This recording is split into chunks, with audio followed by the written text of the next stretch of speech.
neighbouring Belarus after the meeting on Monday failed to produce any kind of breakthrough.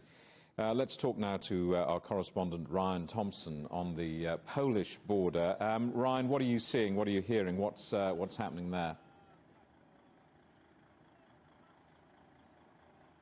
Hi there, Jamie. Yeah, we are here in the border town of Terasol. It is about 11 kilometers down the road from Brest in Belarus, and that has been proposed as a location for these two sides to meet. Belarusian authorities not confirming if that would be the place just yet, but they say they're ready to host talks, to facilitate talks, and really bring two chairs to the table and let the two sides dish this out. Just within the last hour, we've gotten confirmation from a second source, in addition to the Ukrainian president's office, that Ukraine would take part in those talks. Russia said a little bit earlier in the day that they would be sending representatives to be at the table. This is clearly a place where it will happen. CGTN sources suggesting it very much will be here based on the intel they have.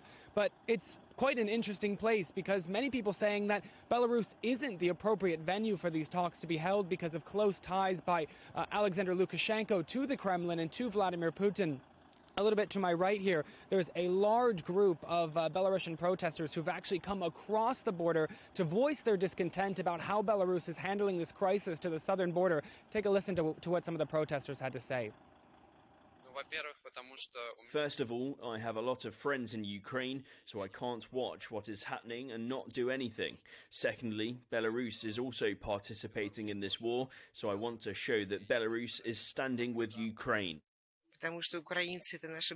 Ukrainians are our brothers, and Ukraine is fighting against darkness. They are fighting against neo-fascism, and Putin and Lukashenko are its leaders. All of the progressive world, and especially Belarusians, must support Ukraine, because it is our hope, and we will help them however we can.